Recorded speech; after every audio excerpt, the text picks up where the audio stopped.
बात करिए भावनगरनी तो भावनगर महानगरपालिका संचालित नगर प्राथमिक शिक्षण समितिना बजेटनी मीटिंग शिक्षण समिति कचेरी नवापरा खाते योजवामां आवी हती, जेमां आशरे 202.5 करोड़ रूपियानी शाळाओना विकास माटे बजेट सर्वानुमते मंजूर करायुं हतुं। नगर प्राथमिक शिक्षण समितिना चेरमेनना अध्यक्ष स्थाने योजायेली शिक्षण समितिनी मीटिंगमां सभ्यो अने शासनाधिकारी सहितना उपस्थित रह्या हता અને જેની ચર્ચાઓ બાદ નગર પ્રાથમિક શિક્ષણ સમિતિના ચેરમેન નિકુંજ મહેતાના અધ્યક્ષ સ્થાનેથી સર્વાનુમતે રૂપિયા 202.5 કરોડના બજેટને મંજૂરી આપી હતી।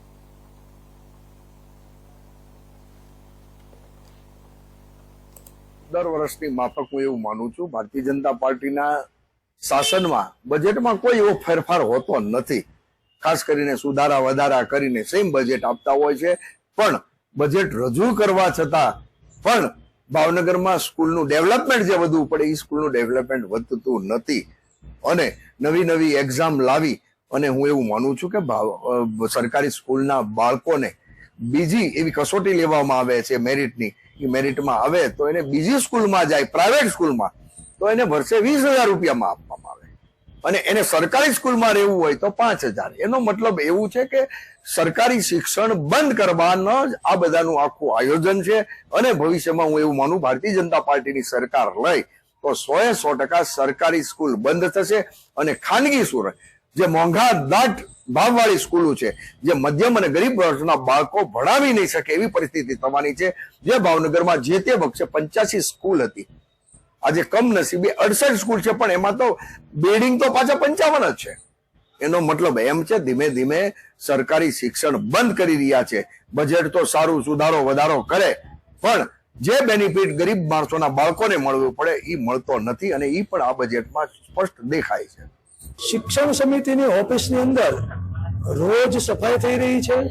અહીંયા કોઈ સમિતિની અંદર પ્રિમાઇસીસમાં કોઈ સફાઈનો પ્રશ્ન નથી।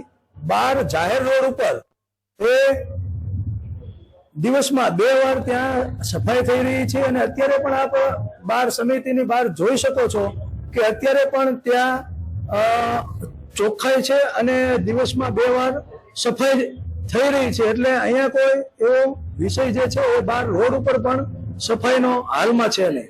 વાત કરીએ તો મહાનગરપાલિકા દ્વારા કચરાના પોઈન્ટ છે તે હટાવવામાં આવે, પરંતુ શિક્ષણ સમિતિની કચેરીની બહાર જ પોઈન્ટ છે, આના માટે કોઈ રજૂઆત થઈ છે? અહીંયાથી અમે જે રજૂઆત કરવામાં આવેલી હતી અગાઉ, પણ હાલમાં જે છે એ અહીંયા રોજ 2 વાર સફાઈ થઈ રહી છે અને હાલમાં પણ આપ જોઈ શકો છો અત્યારે કોઈ પણ જે છે એ કચરો તમને અહીંયા જોવા મળશે નહીં। રોજ 2 વાર સફાઈ થઈ રહી છે। રજૂઆત છતાં પણ કચરાનો પોઈન્ટ યથાવત છે, તો મહાનગરપાલિકાની બેદરકારી કહી શકે? અહીંયા રોજ 2 વાર સફાઈ થઈ રહી છે અને રેગ્યુલર રોડ ઉપર એ જાહેર રોડ છે અને રોડ ઉપર સફાઈ કરવામાં મહાનગરપાલિકા દ્વારા આવી રહી છે। તો તમે જેમ જણાવો છો કે તમારી જે કચેરી છે શિક્ષણ સમિતિની કચેરી 2 વાર સફાઈ થઈ રહી છે, પરંતુ ઉપર જ તે બધા વૃક્ષો અને પાણીના તળ અગાસી પર જામેલા છે, શું કહેશો?